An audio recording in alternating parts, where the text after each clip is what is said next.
पाकिस्तान के साथ चल रही तनातनी के बीच मोदी सरकार ने जातिगत जनगणना का जो दांव खेला है, वो दांव एनडीए को, खासकर भारतीय जनता पार्टी बीजेपी को बिहार में कितनी सफलता दिलाएगा, इस पे अब चर्चा शुरू हो गई है।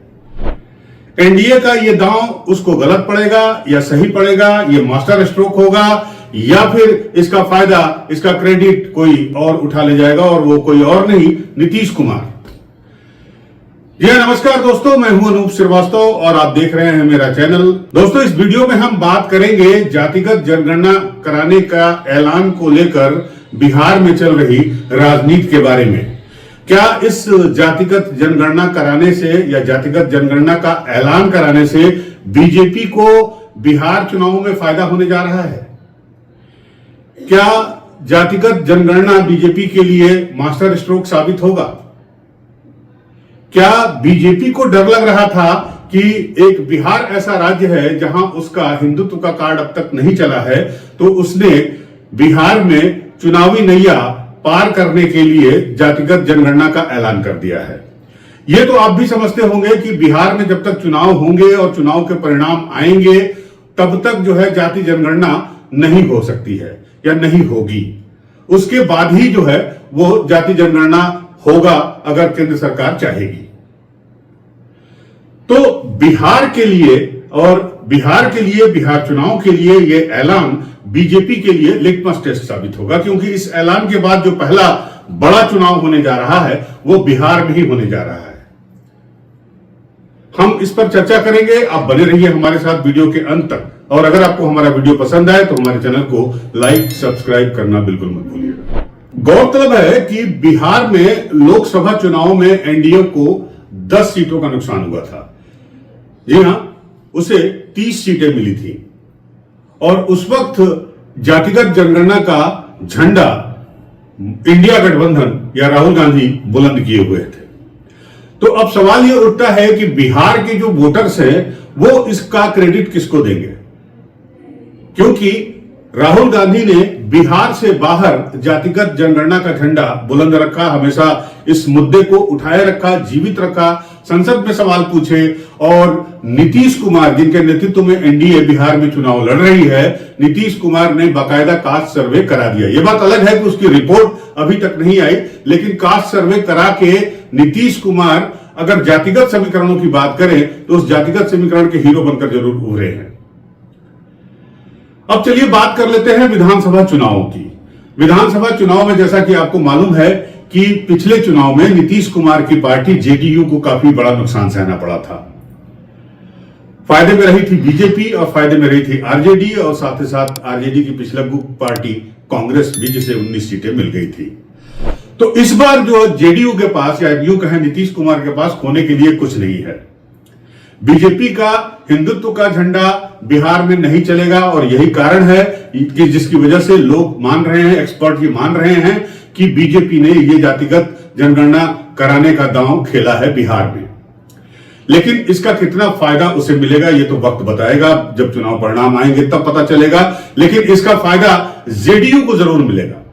2 वजहों से मिलेगा। इसलिए कि नीतीश कुमार ने वहां पर जो कास्ट सर्वे कराया था, और साथ ही साथ नीतीश कुमार ने जो है वो, उनकी पार्टी जेडीयू को सबसे कम सीटें मिली थी, वो 43 सीटों पर सिमट गए थे पिछली बार के 73 सीटों के मुकाबले।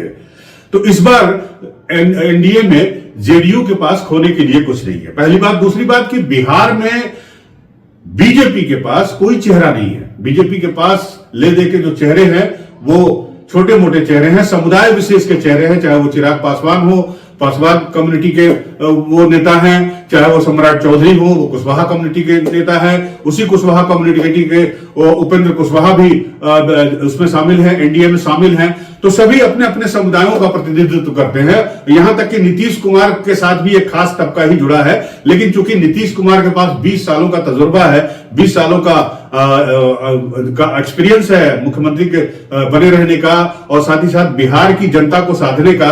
और नीतीश कुमार के साथ एक बात और भी है कि नीतीश कुमार ने ईबीसी और ओबीसी के साथ साथ अल्पसंख्यकों को भी साधने का काम किया है। तो क्या बिहार में चुनाव इस बार जो है वो समुदाय विशेष पर केंद्रित होंगे, पार्टी विशेष पर केंद्रित होंगे या फिर कैंडिडेट विशेष पर केंद्रित होंगे। यह तो तब पता चलेगा जब हर पार्टी अपने अपने उम्मीदवार घोषित करेगी। अभी तो आया राम गया राम का भी दौर चलेगा, जब एक कोई दूसरे में जाएगा, कोई वहां से दूसरे में आएगा, अपने साथ वो कितना वोट बैंक लेकर जाएगा, अपने साथ वो कितनी ताकत लेकर आएगा, ये तो वक्त बताएगा। लेकिन बिहार में अभी से इसकी सुगबुगाहट शुरू हो गई है। दिलचस्प बात यह भी है कि बिहार में इन दिनों जो कवायद चल रही है, बिहार में इन दिनों जो कसरत चल रही है, वो कसरत ये चल रही है कि एनडीए की तरफ से जो उम्मीदवार, जो संभावित उम्मीदवार माने जा रहे हैं तमाम विधानसभा कॉन्स्टिट्यूएंसीज में, तो उन उम्मीदवारों के खिलाफ इंडिया गठबंधन की तरफ से या दूसरी पार्टियों की तरफ से किस उम्मीदवार को खड़ा किया जाए। क्योंकि ये ऑलमोस्ट तय हो चुका है कि इस बार जो चुनाव बिहार में होने जा रहा है वो जातिगत आधारित होगा, जातिगत समीकरण पर आधारित होगा और जाति के आधार पर ही चुनाव लड़ा जाएगा। इसका सबसे बड़ा उदाहरण जातिगत जनगणना का ऐलान है। बड़ा सवाल बीजेपी के लिए यह भी है कि वो किस तरह से फ्लोटिंग वोट्स को साधेगी। फ्लोटिंग वोट्स का मतलब है वो वोट 4 से 6% तक का तबका, वो जो हर चुनाव में फ्लोट करता है, कभी इधर जाता है कभी उधर जाता है। लेकिन इस बार बिहार में ये जो फ्लोटिंग वोट है वो है युवा वर्ग। जी हां, युवा वर्ग इस बार फ्लोटिंग वोट साबित होने जा रहा है और डिसाइसिव साबित होने जा रहा है, क्योंकि दो वजहों से, एक तो महंगाई और दूसरी बेरोजगारी, जिसमें बेरोजगारी एक बड़ा मुद्दा है बिहार में इस वक्त। और अगर बीजेपी की हम बात करें या नरेंद्र मोदी की बात करें या भारतीय जनता पार्टी की बात करें, उसकी पॉलिसीज के बारे में बात करें, तो नौकरी के फ्रंट पर बीजेपी पीछे दिखाई देती है। और याद रखिए कि अगर बिहार में हिंदुत्व कार्ड नहीं चला बीजेपी का, जो कि पिछली बार नहीं चल पाया था लोकसभा चुनाव में, तो इस बार ये महंगा पड़ने जा रहा है। बात हम करें बीपीएससी परीक्षा की, जिसको लेकर महीनों तक छात्र जो है पटना की सड़कों पर बैठे रहे, गर्दनीबाग में बैठे रहे, चाहे अग्निवीर की बात करें या फिर और वैकेंसीज की बात करें, तो नीतीश कुमार ने कम से कम ये कोशिश की है और कि बच्चों को जो है, बिहार के बच्चों को नौकरी दी जाए। लेकिन अगर बीजेपी की बात की जाए तो नौकरी के फ्रंट पर कम से कम बिहार के युवा बीजेपी की तरफ झुके नहीं दिखाई देते हैं। तो ये एक बड़ी समस्या बीजेपी के सामने होगी युवाओं को साधने की। इसके अलावा जो दूसरा वोट बैंक है बिहार में वो है अल्पसंख्यक का वोट बैंक। अल्पसंख्यक का वोट बैंक भी काफी इस बार जो है वो डिसाइसिव साबित होने जा रहा है और अल्पसंख्यक का वोट जो आरजेडी और कांग्रेस के साथ रहता है, और यही वजह है कि कांग्रेस को इस बार उम्मीद है कि कांग्रेस भी अगर गेन करेगी बिहार चुनाव में तो वो अल्पसंख्यक वोटों की बदौलत गेन करेगी और युवाओं के बल पर गेन करने की कोशिश करेगी। क्योंकि राजीव गांधी ने दो मुद्दे बहुत जबरदस्त तरीके से उठाए हैं, नंबर 1 युवाओं का, बेरोजगारी का, और दूसरा वक्फ बोर्ड का। वक्फ बोर्ड पर जो अल्पसंख्यक है वो नीतीश कुमार से कहीं न कहीं असहमत दिखाई दे रहा है, तो इसका खामियाजा नीतीश कुमार को भुगतना पड़ सकता है। और नीतीश कुमार को अगर इसका खामियाजा भुगतना पड़ा तो इसका नुकसान सीधा सीधा बीजेपी को होगा, जो बिहार में कम से कम इस बार इस कोशिश में लगी हुई है कि नवंबर में एक बार चुनाव हो जाए तो हो सकता है कि इस बार एनडीए की जो सरकार वहां पर बनेगी उसमें बीजेपी का मुख्यमंत्री बनाने की कोशिश बीजेपी कर सकती है। और संभवतः यही वजह है कि अभी तक नीतीश कुमार के नाम का औपचारिक ऐलान नहीं किया गया है कि बिहार में एनडीए अगर चुनाव जीतती है तो वो नीतीश कुमार को ही एक बार फिर से मुख्यमंत्री पद की शपथ दिलाएगी।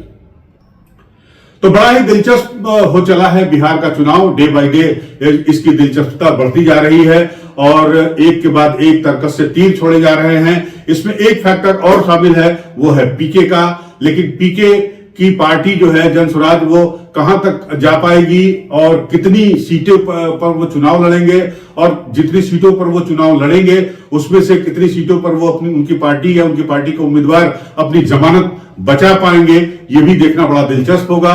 कितना वोट वो काट सकते हैं, लेकिन जो हमारा अंदाजा है, जो हमारी बातचीत होती है, उससे ऐसा लगता है कि पीके की पार्टी जो के उम्मीदवार अगर उनको 2-4 हजार वोट मिल जाएं तो बड़ी बात होगी, और उनके उम्मीदवार ज्यादा से ज्यादा उम्मीदवार अगर अपनी जमानत बचा पाए तो और भी बड़ी बात होगी।